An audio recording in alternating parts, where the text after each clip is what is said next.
இயேசு கிறிஸ்துவின் இனிய நாமத்தினாலே இந்த நேரத்திலே கூடி வந்திருக்கிற யாவரையும் வாழ்த்துகிறோம். இந்த வேளையிலே இனியும் கூட குடும்ப தரிசன மிஷனரி கூடுகையிலே அழைத்து தேவனுடைய வார்த்தையை பகிர்ந்து கொள்ளும்படிக்கு தேவன் உங்களுக்கு நினைப்பூட்டினபடி நான் தேவனை துதிக்கிறேன். இதை நடத்துகிற ஒவ்வொரு தலைவர்களுக்கும், ஒவ்வொரு தலைவரோடு கூட இருக்கிற எபினேசரங்களோடு கூட இருக்கிற ஒவ்வொருவருக்கும் நான் தேவனை துதிக்கிறேன். இது 268வது வாரமாக நீங்கள் தொடர்ந்து இந்த ஜெப கூடுகையை நீங்கள் தொடர்ந்து நடத்தி கொண்டு வருகிறீர்கள். இதுல முக்கியமாக நீங்கள் வேத வசனத்தையும் தியானிக்கிறவர்களாக நீங்கள் இருக்கிறீர்கள். வேத வசனத்திற்கும் நீங்கள் முக்கியத்துவம் கொடுத்து ஜெபிக்கிறவர்களாகவும் அண்ட் கிராஸ் கல்ச்சரல் ஸ்டேட்ஸ்ல இருக்கக்கூடிய திபெத்துக்காக இன்னைக்கு ஜெபித்ததை நான் பார்த்தேன். ஸோ அப்படியாக நீங்கள் பல தேசங்களுக்காக ஜெபித்து கொண்டிருக்கிறதையும் நான் பார்த்து கொண்டிருக்கிறேன். ஸோ அதற்காக நான் தேவனை துதிக்கிறேன். இந்த வேலையிலையும் நம்ம வேத வசனத்துக்குள்ளார நம்ம கடந்து செல்லலாம். நம்ம சங்கீதம் 90 நம்ம தியானிக்கலாம்.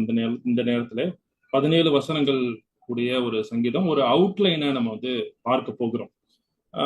பொதுவாக இந்த சங்கீதத்தினுடைய மேன்மை, பொதுவாக நம்மளுடைய தமிழ் கிறிஸ்தவ வட்டாரத்திலே ஒவ்வொரு வருடத்தினுடைய இறுதியிலேயும் இந்த வசனத்தை இந்த சங்கீதம் 90 வாசிப்பது, அதை தியானிப்பது வழக்கமாக வைத்திருக்கக்கூடிய காரியம்.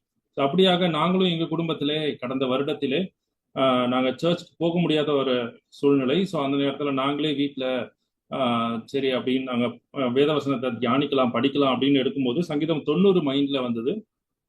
ஸோ அதுல நான் எடுத்து படிக்கும் பொழுது தேவனாகிய கர்த்தர் எனக்கு கொடுத்த அந்த வெளிச்சம் அது மிகவும் எனக்கு ஆசீர்வாதமாக இருந்தது.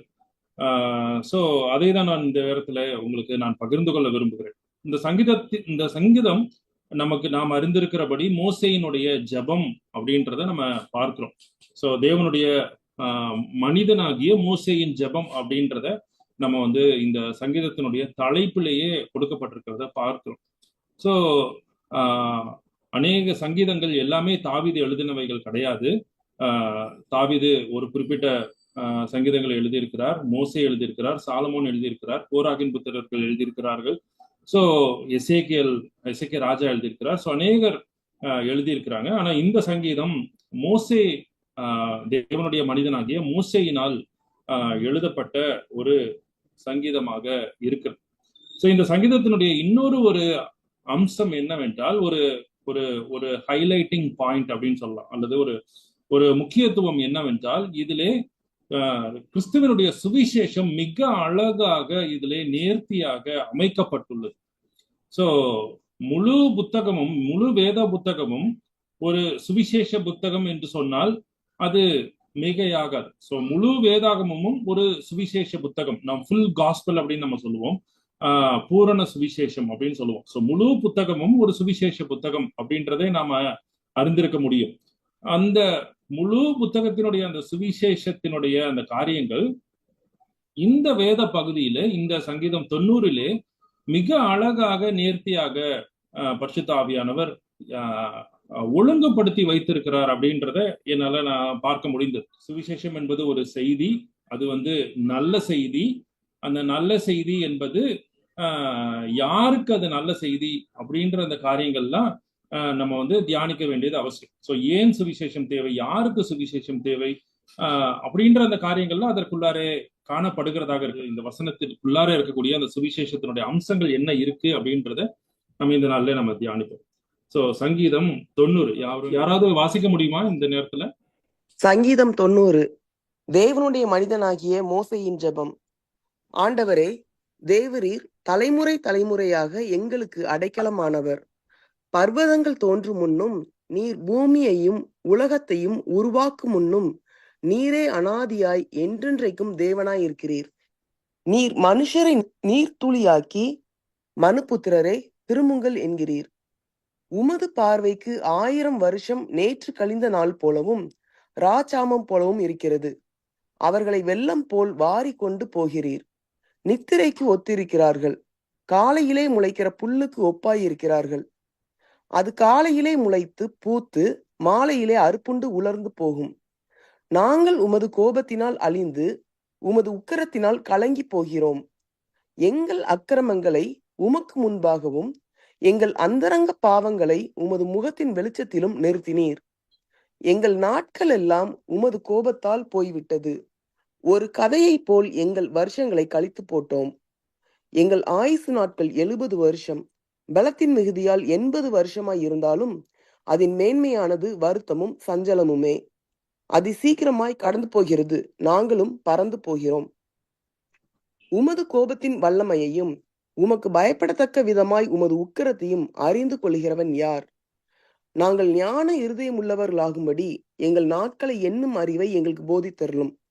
கர்த்தாவே, திரும்பி வாரும். எது வரைக்கும் கோபமாயிருப்பீர்? உமது அடியாருக்காக பரிதபியும். நாங்கள் எங்கள் வாழ்நாள் எல்லாம் களிகூர்ந்து மகிழும்படி காலையிலே எங்களை உமது கிருபையால் திருப்தியாக்கும். தேவரீர் எங்களை சிறுமைப்படுத்தின நாட்களுக்கும் நாங்கள் துன்பத்தை கண்ட வருஷங்களுக்கும் சரியாய் எங்களை மகிழ்ச்சியாக்கும். உமது கிரியை உமது ஊழியக்காரருக்கும் உமது மகிமை அவர்கள் பிள்ளைகளுக்கும் விளங்குவதாக. எங்கள் தேவனாகிய ஆண்டவரின் பிரியம் எங்கள் மேல் இருப்பதாக. எங்கள் கைகளின் கிரியையை எங்களிடத்தில் உறுதிப்படுத்தும். ஆம், எங்கள் கைகளின் கிரியையை எங்களிடத்தில் உறுதிப்படுத்தியறலும். ஆமேன். இதுல இருக்கக்கூடிய ஒரு சில காரியங்களை நம்ம இன்னைக்கு தியானிக்கிறோம். ஸோ இது ஒரு ஜப சங்கீதம். ஸோ மோசேயினுடைய ஜபம் அப்படின்றத நம்ம பார்த்தோம். ஸோ இதுல அவர் எப்படியாக அவர் ஜபித்து முடிக்கிறார் அப்படின்றத நம்ம வந்து பார்க்கிறோம். ஸோ ஏன் இந்த ஜபம், ஏன் இந்த அங்கலாய்ப்பு அப்படின்றத தான் நம்ம இங்க இந்த நேரத்துல நம்ம வந்து பார்க்கிறோம். ஏன் அப்படின்னும் பொழுது, ஸோ இந்த சுவிசேஷத்தோடு கூட நம்ம இணைத்து நாம இந்த நாள்ல நம்ம பார்க்கும் பொழுது, சுவிசேஷத்தினுடைய முதல் முக்கியமான அம்சம் என்னவென்றால், முதலாவது அம்சம் என்னவென்றால் தேவனுடைய மகிமை அப்படின்றதுதான். ஸோ நம்ம ஒவ்வொரு முறையும் நம்ம ஜெபிக்கும் பொழுதும் சரி, பாடல் பாடும் பொழுதும் சரி, ஆராதனை அப்படின்னு நம்ம நடத்தும் போதும் சரி, ஸோ தேவனுக்கு மகிமை உண்டாவதாக அப்படின்ற அந்த காரியங்கள் எல்லாமே நம்ம வந்து தொடர்ச்சியாக மறுபடியுமாக அதை நாம வலியுறுத்துவது, அதை கூறுவது நம்மளுடைய வழக்கமாக இருக்கிறது.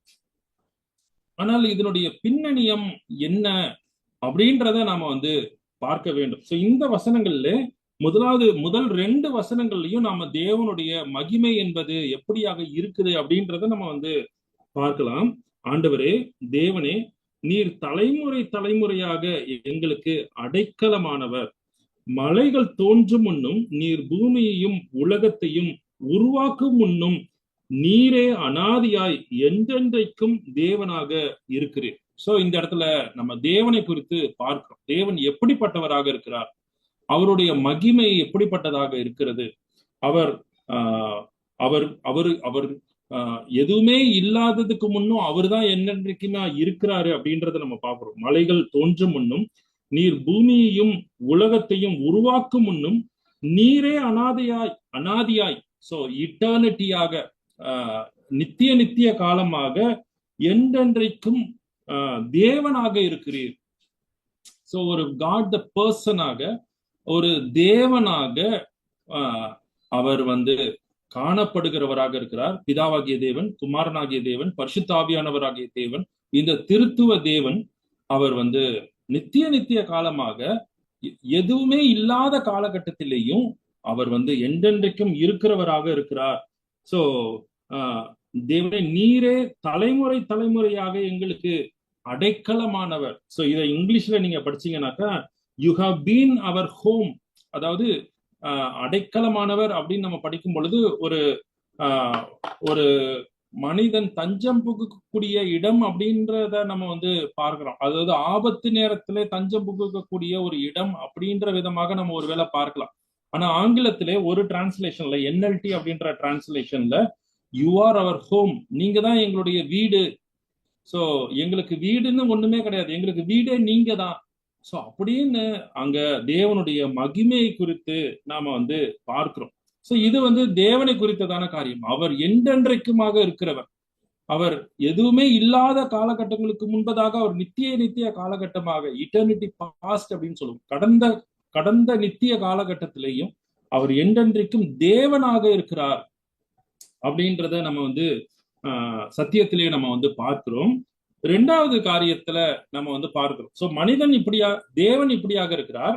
மனிதன் எப்படிப்பட்டவனாக இருக்கிறான்? இந்த தேவனுக்கு முன்பதாக மனிதன் யார்? இந்த சுவிசேஷத்தினுடைய இரண்டாவது அம்சம் என்ன அப்படின்னாக்கா, இந்த தேவனுக்கு முன்பதாக இந்த மனிதன் எப்படிப்பட்டவனாக இருக்கிறான் அப்படின்றதுதான் நம்ம வந்து 5-6 வசனங்கள்ல நம்ம வந்து பார்க்க முடியும். நடுவில் இருக்கக்கூடிய இந்த 2 வசனங்கள் 3 வசனங்கள் நம்ம பின்னாடி கேட்சப் பண்ணலாம். 5வது 6வது வசனத்தையும் நான் உங்களுக்காக படிக்கிறேன்.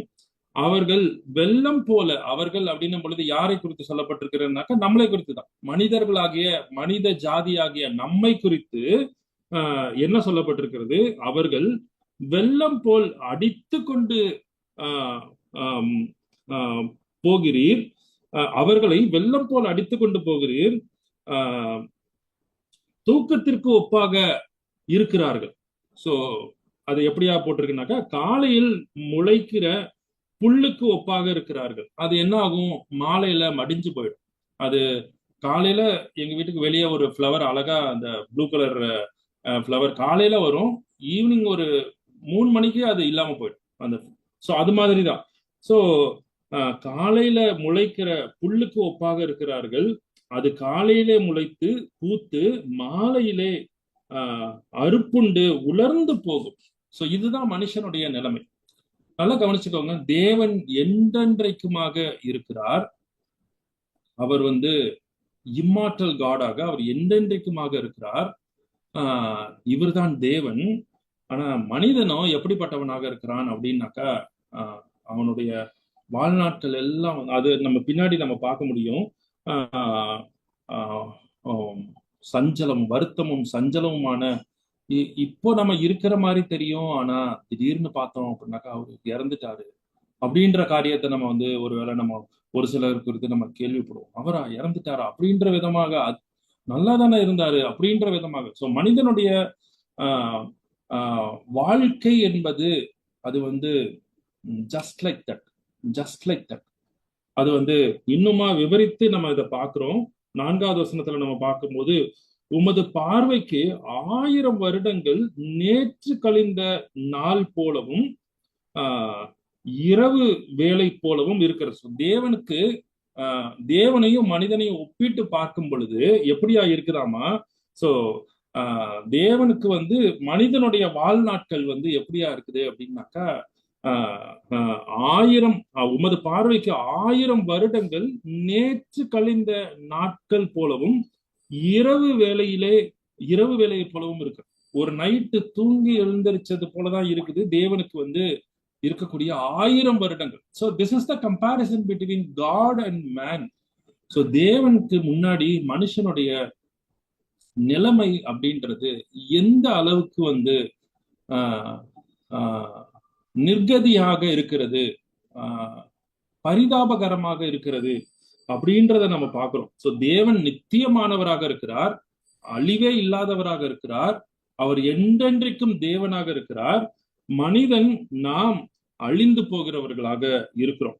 தேவன் இதுல நம்ம இன்னொரு இடத்துல நம்ம பார்க்கும் பொழுது தேவன் சந்தோஷம் உள்ளவராக இருக்கிறார். அதை நம்ம பின்னாடி நம்ம பார்ப்போம். மனிதர்களாகிய நாமும் வந்து வருத்தம் உள்ளவர்களாக இருக்கிறோம். அதை நம்ம குறித்து நம்ம பின்னாடி நம்ம பார்க்கலாம் எந்த வசனங்கள் அப்படின்னாக்கா, மனிதனுடைய நிலைமை ஏன் இப்படியாக காணப்பட்டாயிற்று, மனிதன் இப்படியாக படைக்கப்படவில்லையே, ஏன் இப்படியாக ஆயிற்று அப்படின்றத நம்ம பார்க்கிறோம். ஆதாம் ஏவாள் அவர்களுக்கு தேவன் வந்து மரணத்தை நிர்ணயிக்கவில்லை. அவர் படைக்கும் பொழுது அவர்களை வந்து பூரண மனிதனாக அவர் படைத்தார். பிரசங்கி புத்தகத்திலே நாம் அப்படியாக பார்க்கிறோம். சோ மனிதனை அவர் படைக்கும் பொழுது அவனை வந்து நீதி உள்ளவனாக, அவனை வந்து பூரண மனிதனாக படைத்தார். ஆனா மனிதன் அப்படி இல்லையே. மனிதன் வந்து அழிந்து போகிறவனாக இருக்கிறானே. அவனுடைய வாழ்க்கை வந்து புல்லுக்கு ஒப்பாக அது வந்து காணப்படுகிறதாக இருக்கிறது. என்ன நடந்துச்சு, எதனால இப்படி ஆச்சு அப்படின்னாக்கா, அதைதான் நம்ம இப்ப பார்க்க போகிறது. என்னன்னாக்கா, எதனால இப்படி ஆனது அப்படின்னாக்கா, தேவனுடைய கோபம். சோ சுவிசேஷத்தினுடைய 3வது அம்சம் என்னவென்றால் தேவனுடைய கோபம். எதனால கோபம் அப்படின்றத நம்ம பின்னாடி பார்ப்போம். ஆனா தேவனுடைய கோபத்தின் நிமித்தமாக மனிதனுக்கு எப்படிப்பட்ட வாழ்க்கை இருக்கிறது அப்படின்றதுதான் இந்த சங்கீதக்காரன் மோசே அழகாக 7-11 வசனங்களிலே அவர் அதை எழுதி வைத்திருக்கிறார். அந்த வசனங்களை நான் படிக்கிறப்போ, நாங்கள் உமது கோபத்தினால் அழிந்து உமது கடும் கோபத்தினாலே கலங்கி போகிறோம். நல்லா கவனிச்சுக்கோங்க, மனிதன் இப்படியாக படைக்கப்படவில்லை. ஆதாம் ஏவாள் தேவனுடைய சமூகத்திலே, தேவனுடைய மகிமையிலே அவர்கள் எப்பொழுதும் சந்தோஷமாக இருக்க படைக்கப்பட்டவர்கள். ஆனால் அவர்களுடைய வாழ்க்கை, அவர்கள் மாத்திரமல்ல, அவர்களை தொடர்ந்து நாம எல்லாருமே எப்படியா இருந்தோம் அப்படின்னாக்கா, எப்படியா ஆயிட்டோம் அப்படின்னாக்கா, நம்ம எல்லாருமே பிள்ளை போல அப்படியே நேற்று கழிந்த ஒரு இரவை போல நம்ம ஆயிட்டோம். நினைச்சு பாருங்க, நேற்று நைட்டு நம்ம படுத்திருந்திருப்போம். 10 மணிக்கு 11 மணிக்கு படுப்போம். காலைல 6 மணிக்கு 5 மணிக்கு நம்ம எழுந்திரிச்சிருந்திருப்போம். அந்த இடப்பட்ட நேரம் நமக்கு ஏதாவது ஞாபகம் இருக்குமா? அப்படிதான் மனிதனுடைய வாழ்க்கை. அப்படிதான் மனிதனுடைய வாழ்க்கை. நல்ல கண்ணு அப்படின்றவர் நேத்தோ இன்னைக்கோ இறந்துட்டாருன்னு நினைக்கிறேன். சிபிஐ கம்யூனிஸ்ட் கட்சியினுடைய மாநில தலைவர். அவரை குறித்து நல்ல காரியங்கள்லாம் இருக்குது. ஆனா கொஞ்ச நேரத்துல அவரை நம்ம மறந்துடுவோம். கொஞ்ச நேரத்துல. அப்படிதான் மனுஷனுடைய வாழ்க்கை. அது ஒண்ணுமே, அது that will go off, that will fade off. So அதுதான் நம்ம இங்க 7வது வசனத்துல இருந்து நம்ம பாக்குறோம். ஏன் இதெல்லாம் அப்படின்னாக்கா, அதுதான் தேவனுடைய கோபம் அப்படின்றத நம்ம பாக்குறோம். நாங்கள் மோசே தன்னையும் சேர்த்துதான் பேசுறாருங்க. நாங்கள் உமது கோபத்தினால் அழிந்து உமது கடும் கோபத்தினால் கலங்கி போகிறோம். எங்களுடைய அக்கிரமங்களை உமக்கு முன்பாகவும் எங்களுடைய மறைவான பாவங்களை உமது முகத்தின் வெளிச்சத்திலும் நிறுத்துவீர். எங்களுடைய மறைவான பாவங்கள், உங்களுடைய ஒவ்வொரு காரியங்களும் உங்களுக்கு முன்பதாக அது மறைவானது அல்ல. எங்களுடைய இருதயத்தில் இருக்கக்கூடிய ஒவ்வொரு யோசனைகளும் ஒவ்வொரு எண்ணங்களும் எல்லாமே உமக்கு முன்பதாக வெட்ட வெளிச்சமாக பளிச்சுன்னு இருக்கும். 9வது வசனம், எங்களுடைய நாட்கள் எல்லாம் உமது கோபத்தால் போய்விட்டது. Just like that it is passed off. அப்படியே போய்விட்டது. ஒரு கதையை போல் எங்கள் வருடங்கள் கழித்து போட்டோம். ஒரு கதையை போல, ஒரு ஜஸ்ட் லைக் ஒரு ஸ்டோரி. ஒரு குழந்தைக்கு தூங்குறதுக்கு ஒரு கதை சொல்ற மாதிரிதான். நான் ஏமி கார்மைக்கலுடைய பயோகிராஃபியை நான் படிச்சுக்கிட்டு இருக்கிறேன். இப்ப என் பையனுக்கு சொல்லுவேன். அவனுக்கு தூங்குறப்போ சொல்லும் பொழுது அது ஜஸ்ட் லைக் ஒரு 15-20 மினிட்ஸ் பேசுவேன். அவ்வளவுதான். அது ஒரு கதை சொல்ற மாதிரிதான் மனிதனுடைய வாழ்க்கை.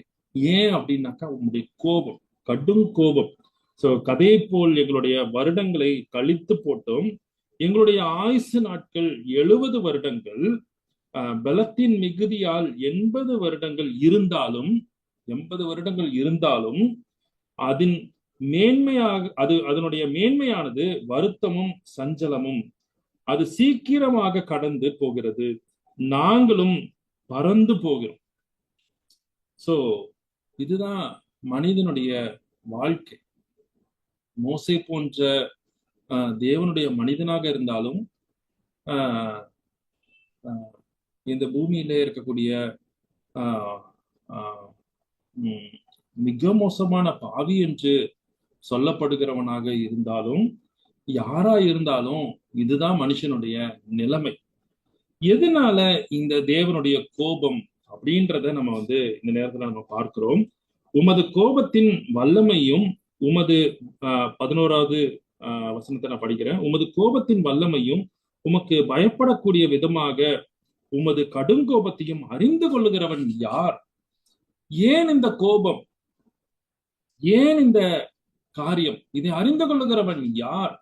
எனக்கு பிரியமானவர்களே, இந்த வேளையில நம்மளுடைய வாழ்க்கையினுடைய மிக முக்கியமான காரியம், நம்ம வாழ்க்கை ஏன் இப்படி இருக்குது? I'm not talking about our physical weakness. I'm not talking about our financial depravity. நான் நம்மளுடைய ஆஹ் அதையும் சேர்த்து கூட நம்ம வச்சுக்கலாம். நம்மளுடைய ஆஹ் பரிதாபமான நிலை, நம்மளுடைய சரீர பரிதாபமான நிலையாக இருக்கலாம், அல்லது சந்தோஷமே இல்லாத ஒரு வாழ்க்கையாக இருக்கலாம், அல்லது பண பிரச்சனையாக இருக்கலாம். இதெல்லாம் வந்து ஆஹ் இதெல்லாம் வந்து எதனால?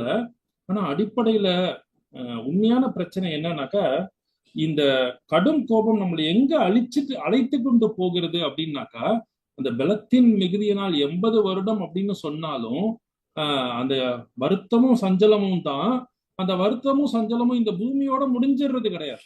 ஆக்சுவலா மனிதனுடைய இந்த வாழ்க்கை, நான் சொன்னல, இந்த நல்ல கண்ணு அப்படின்றவர் இன்னைக்கோ நேத்தோ இறந்துட்டாரு. அவரை குறித்து நான் நிறைய காரியங்களை நான் வந்து பார்க்கிறேன். அவரு எப்படியாக 21 வருடங்கள் அவர் வந்து ஜெயில வாழ்ந்திருக்கிறாரு. அவருக்குன்னு கடைசியா விட்டுட்டு போனது 4 சட்டை, 4 வேட்டி, 4 துண்டு, உள்பனியன் 4. ஸோ ஸோ இப்படிப்பட்ட ஒரு தன்னலம் இல்லாத ஒரு ஒரு மனிதன் இந்த பூமியில வாழ்றாரு. ஆனா இவருடைய இங்க இவ்வளவு கஷ்டப்பட்டு வாழ்ந்தாலும், மக்களுக்காக வாழ்ந்தாலும், ஆனா இவரு இந்நேரம் நித்தியத்துல தேவனுடைய சிங்காசனத்துக்கு முன்பதாக போய் நிற்பார். அங்கே அவருடைய பாவங்கள் மன்னிக்கப்படாமல் தேவனுடைய கோபத்தின் நிமித்தமாக அவர் வந்து மன்னிக்கப்படாமல் இருப்பாரானால், இயேசு கிறிஸ்துவின் மூலியமாக அவருடைய பாவங்கள் மன்னிக்கப்படாமல் இருக்குமானால், அவர் இந்த பூமியில எவ்வளவு நல்ல காரியங்கள் செய்திருந்தாலும், அவரை இன்றைக்கு ஏராள மக்கள் போற்றினாலும், அவருக்குன்னு ஒரு நல்ல பிரின்சிபல்ஸ் வச்சு அவர் வாழ்ந்தாலும், அவர் இன்றைய இந்த செகண்ட்ல அவர் நரகத்துக்கு தள்ளப்பட்டிருப்பார். எனக்கு பிரியமானவர்களே, நம்ம இதை அறிந்து கொள்ளுகிறவன் யார்? That is the question here. அதுதான் இங்க கேள்வியாக 11வது வசனத்துல சொல்லப்பட்டது. உங்களுடைய கடும் கோபத்தையும் அறிந்து கொள்ளுகிறவன் யார்? இந்த கடும் கோபம் என்பது நம்மை நித்திய நரகத்திலே தள்ளக்கூடியதாக இருக்கிறது.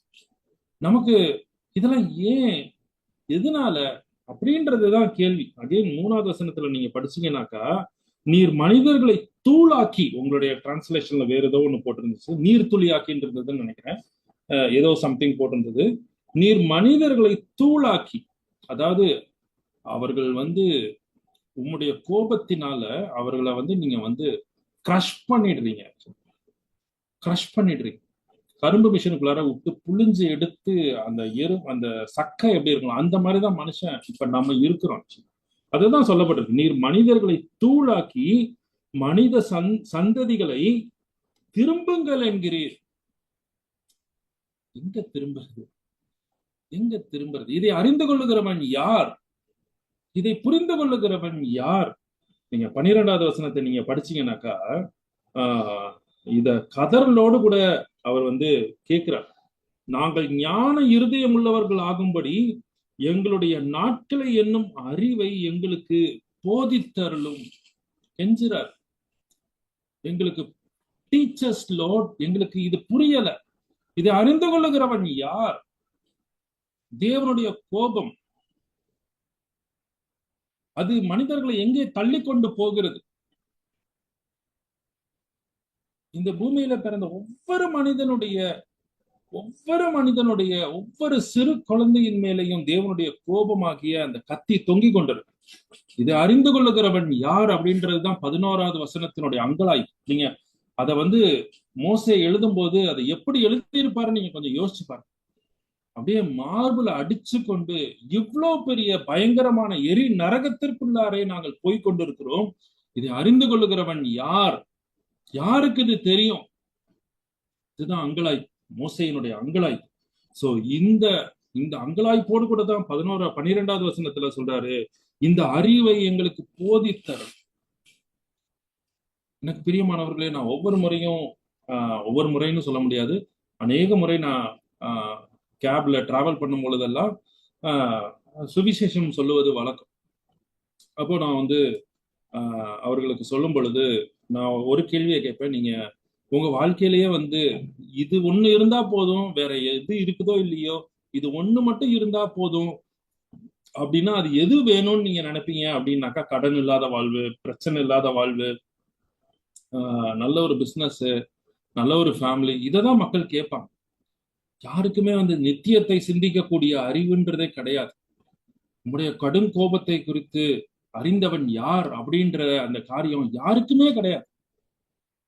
இதுதான் இயேசு சொல்றாரு. இப்ப மனுஷன் எல்லாவற்றையும் சம்பாதித்துக் கொண்டாலும் தன்னுடைய ஆத்மாவை நஷ்டப்படுத்தினால் அவனுக்கு லாபம் என்ன அப்படின்னு ஆண்டவர் வந்து இந்த ஆஸ்பெக்ட்ல தான் கேட்கிறார். அதை அறிந்து கொள்ளுகிறவன் யார்?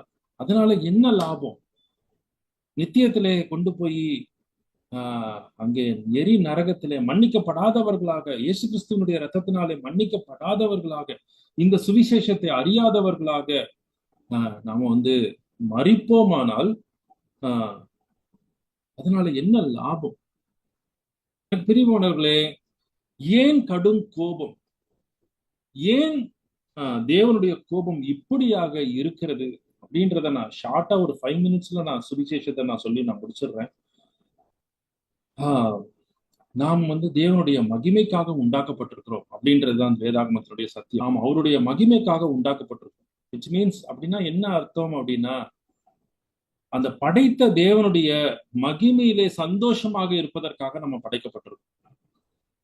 அதாவது தேவனுடைய மகிமை என்பது அவருடைய ஞானம், அவருடைய அறிவு, அவருடைய நியாய தீர்ப்பு, அவருடைய பரிசுத்தம், அவருடைய நீதி, அவருடைய உண்மை, அவருடைய ஒவ்வொரு குணாதிசயங்கள், அவருடைய இரக்கம், அவருடைய பராமரிப்பு, ப்ராவிடன்ஸ், இன்னைய நாள் வரைக்கும் அவர் நம்மளை பாதுகாத்து வழிநடத்தி கொண்டு வருகிறார்.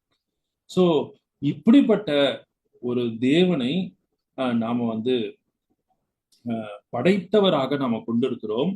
அவர் வந்து எதற்காக இவைகள் நம்ம எல்லாத்தையும் படைச்சு இந்த படைப்புல இந்த ஞானத்தை எல்லாத்தையுமே வெளிப்படுத்தி இருக்கிறாருனாக்கா, இப்படிப்பட்ட ஒரு தேவன் இருக்கிறாரா?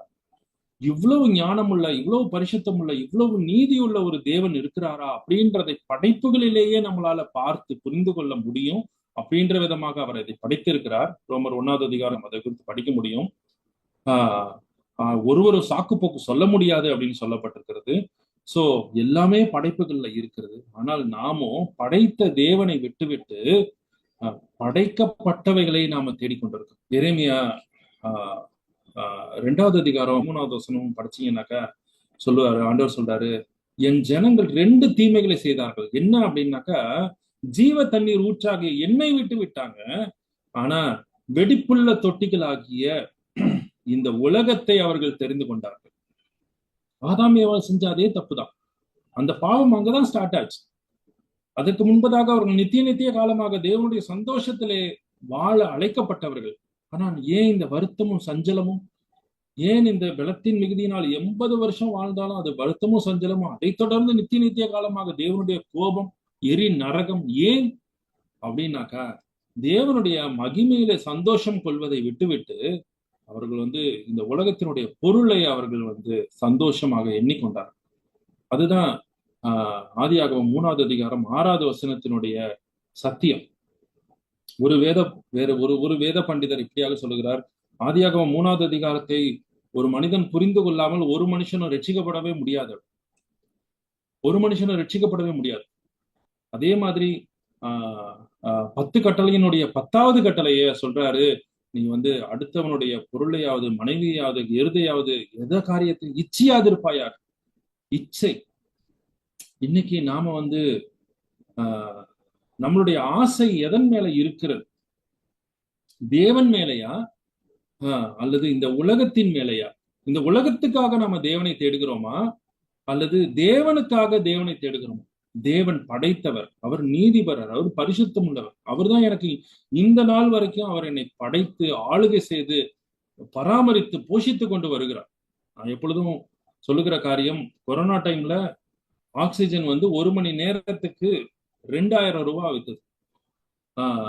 ஒரு மனுஷன் இன்னைக்கு நாம ஃப்ரீயா ஆக்சிஜனை சுவாசிக்கிறோம்.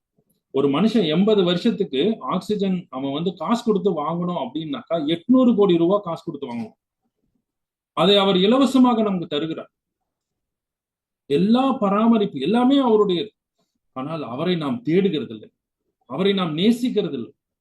ஒட்டுமொத்த நியாயப்பிரமாணம் எங்கே அடங்கி இருக்கிறதுனாக்கா, உன் தேவனாகிய கர்த்தரை முழு இருதயத்தோடு, முழு ஆத்மாவோடு, முழு மனதோடு, முழு பலத்தோடு அன்பு கூர்வாயாக. இதை நாம் செய்கிறது இல்லை. இது நிமித்தமாக தேவனுடைய கோபம் நம்ம மேல மூண்டிருக்கு. நாம உலகத்தை தேடுகிறபடியினாலே வருத்தமும் சஞ்சலமும் பாடுகளும். இது நிமித்தமாக தேவனுடைய கோபம் நம்ம மேல மூண்டு இருக்கிறது.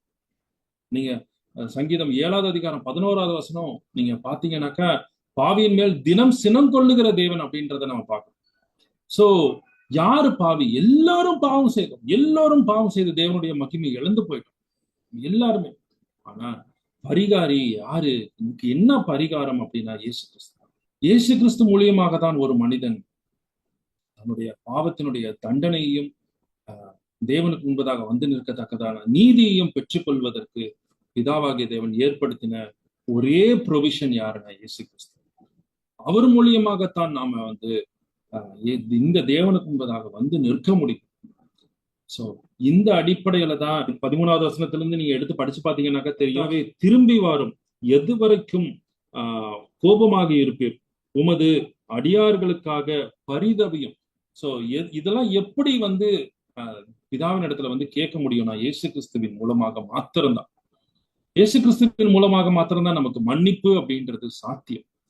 சோ தேவனாகிய கர்த்தர் இந்த சத்தியத்தை நாம் மாத்திரமல்ல, நம்மளுடைய குடும்பம் மாத்திரமல்ல, நம்மளுடைய ஒவ்வொரு உறவினருக்கும் அண்ட் சுற்றி இருக்கக்கூடிய ஒவ்வொருவரும் படைத்த தேவனை விட்டுவிட்டு இந்த உலகத்தை தேடி, இன்னைக்கு அவலம் நிலம் என்னவென்னா, இன்னைக்கு என்னன்னாக்கா, இன்னைக்கு சபைகளிலேயும் இந்த உலக காரியங்களுக்காக தான் இந்த தேவனை தேடக்கூடிய காரியமாக பார்த்து கொண்டிருக்கிறார். ஆனா என்னை சாந்தப்படுத்தக்கூடிய, என்னை திருப்தி செய்யக்கூடிய ஒரே ஒரு ப்ரொவிஷன் இந்த உலகத்துல என்ன இருக்கு அப்படின்னாக்கா இயேசு கிறிஸ்து மாத்திரம்தான். அவர் வந்து எனக்கு இதை கொடுப்பாரு அதை கொடுப்பாருன்னுலாம் இல்லை. அவர் தான் என்னுடைய பங்கு.